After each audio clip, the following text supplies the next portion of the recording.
Mamayang alas 2 ng hapon, magkakaroon ng kauna-unahang pagdinig sa kaso ni dating Presidente Rodrigo Roa Duterte.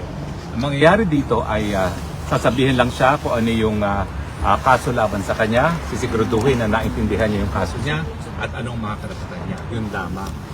Now, may mga dahilan kami, pero susubukan namin ipaliban itong kauna-unahang pagdinig na ito. No?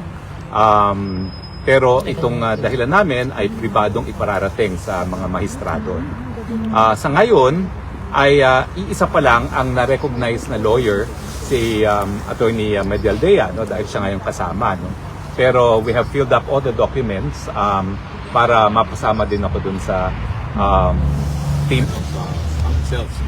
Now, I'm in the list council of the ICC, and we have also retained another member of the list council who is British. So initially, there will be 3 of us standing as councils. The other one is Kaufman, Attorney Kaufman of the British government. So 2 of us from the list council and Attorney Medialdea. The Vice President, of course, is here as a member of the family, and she will be in the gallery to witness the first hearing.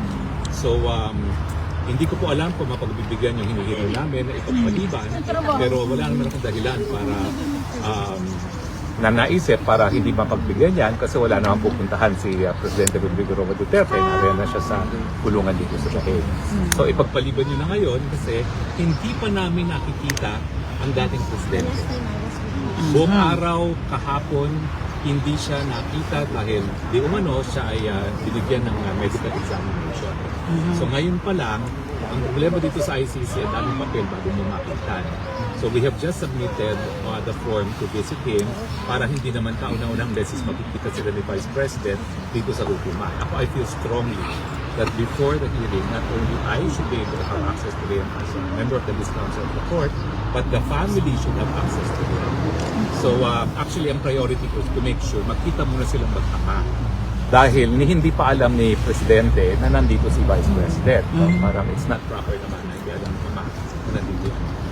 So I'm more or less attending on this first day of hearing, a family matter. I want them to see each other outside of the court first so they can have a private talk. Attorney, what do you call the postponement? Is there a legal term for that? Wala naman, it's the same. The procedure is similar to Philippine procedure. Ang difference lang is before it arraignment and before it goes to proper trial, meron tinatawag na confirmation of charges. And in the confirmation of charges, they will establish that there really is probable cause and that there really is jurisdiction. But I do not know if I can be registered in time for the hearing today. But in addition to the postponement, if I am recognized today, and I'm not sure yet, because we just did all the papers today, I will also bring the issue of the illegality of the arrest of the former president. That should lead to the court losing its jurisdiction. And I will be citing case law for the Constitutional Court of South Africa that an illegal arrest is sufficient to arrest the constitutional right by the Commission.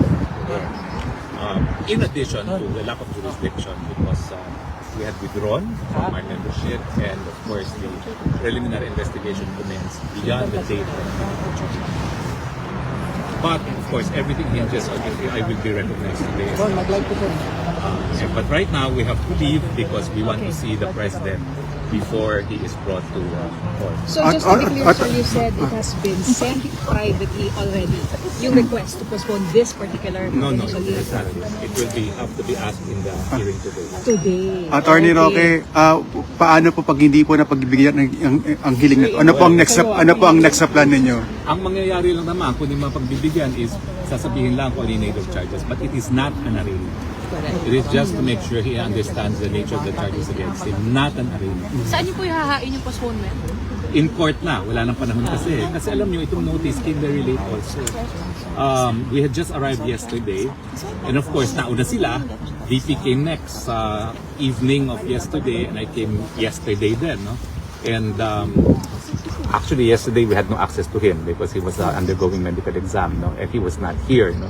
And for a while, we were even alarmed where he was, but he was apparently subjected to medical examination. So it's only now. So pagbigyan na muna natin na magkita muna yung mag-ama. Okay? Can we do that? Nasaan po si ES Medialdea ngayon? I think he is in the detention facility. He's with the... We're going to the detention facility now. Please don't follow kasi hindi rin kayo magbigyan ng access to him. Ha? Okay? Sir, may hinaling po.